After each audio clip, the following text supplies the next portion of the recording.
हम सब जब भी इस गाड़ी का नाम सुनते हैं बस एक ही ख्याल आता है कि कभी ना कभी इस गाड़ी को खरीद सकें। दोस्तों, इस वीडियो में बात करने जा रहे हैं अपने लग्जरी, स्पीड और परफॉर्मेंस के लिए जाने जाने वाली गाड़ी फरारी के बारे में। लेकिन फरारी अपने ओनर्स को बैन करने के लिए भी मशहूर है। इस लिस्ट में जस्टिन बीबर, निकोलस केज और क्रिस हैरिस जैसे बड़े से बड़े सितारे भी शामिल हैं। जस्टिन बीबर को बैन करने की वजह भी इंटरेस्टिंग है। वो अपनी कार को पार्किंग में खड़ी करके भूल गए थे। इस रीजन की वजह से फरारी ने उनको बैन कर दिया। आखिर फरारी के इतने सिली रीजंस की वजह से सेलिब्रिटीज को बैन करने के पीछे क्या वजह है, और जानेंगे कैसे एक लोहार के बेटे ने बनाई लोगों की सबसे पसंदीदा स्पोर्ट्स कार। तो स्वागत है आपका हमारे YouTube चैनल पैरेलल ऑफिशियल में। 1908 में एक पल ने 10 साल के लड़के का जीवन बदल दिया। जब वो अपने पिता के साथ कार रेसिंग देखने गए, उसी वक्त उन्होंने ठान लिया कि मैं जब भी अपने जिंदगी में कुछ बनूंगा तो कार रेसर ही बनूंगा। लेकिन ये सब उसके लिए सिर्फ एक सपना था। वो एक गरीब परिवार से थे जहां उनके पिता एक स्थानीय लोहार के रूप में काम करते थे। ये वह दौर था जब केवल अमीरों और शान शौकत लोगों के पास कार हुआ करती थी। उस समय उन्हें कोई भी अंदाजा नहीं था कि 39 साल बाद उनका नाम स्पीड, पावर और लग्जरी से जाना जाएगा। आज से लगभग 120 साल पहले 1898 में इटली के मोडेना शहर में एंजो फरारी का जन्म हुआ था। इन्होंने अपनी ग्रेजुएशन मॉडेला कॉलेज से पूरी की थी। फिर वो फायर ब्रिगेड के एक वर्कशॉप के स्कूल के अंदर एज अ टीचर पढ़ाने लगे। साल 1916 एंजो के लिए काफी दुख भरा रहा।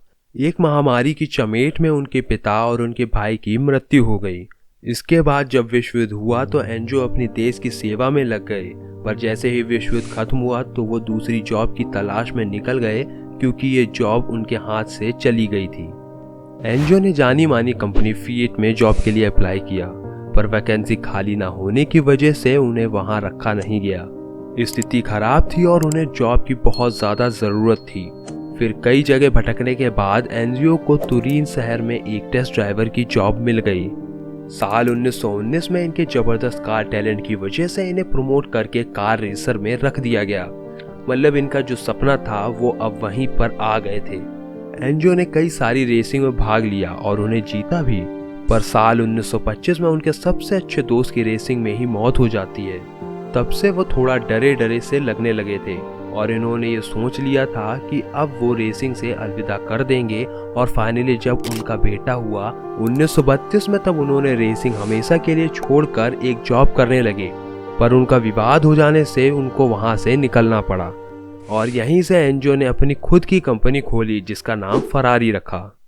हालांकि शुरुआत में उन्होंने कभी नहीं सोचा था कि वे रेस कार से अलग भी कुछ बनाएंगे, लेकिन लोगों की डिमांड को देखते हुए उन्होंने आम लोगों के लिए भी कारों का निर्माण शुरू किया।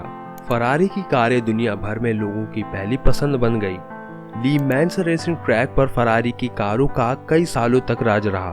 फरारी की एक दिलचस्प कहानी ये भी है कि इस कंपनी का ये मकसद नहीं होता कि ज्यादा से ज्यादा गाड़ियां बनाए, बल्कि अपनी कंपनी में एक लिमिटेड ही गाड़ियों को मैन्युफैक्चर करती है। इनका ये मानना है कि ज्यादा गाड़ियां बनाने में इसकी डिमांड कम हो जाएगी और उसी वजह से ये उतना ही गाड़ियों को बनाती है जो बाद में बड़े ही आसानी से बिक जाए।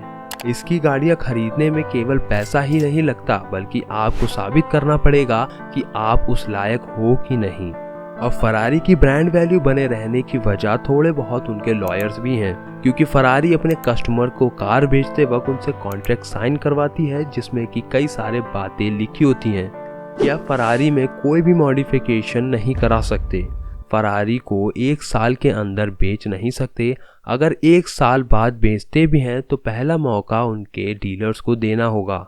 और इन्हीं सब रूल्स को ना मानने की वजह से फरारी ने अपने कई सेलिब्रिटीज को बैन कर दिया है। और अगर आपको ये वीडियो इन्फॉर्मेटिव लगी तो इस वीडियो को लाइक और हमारे चैनल को सब्सक्राइब करें। जय हिंद।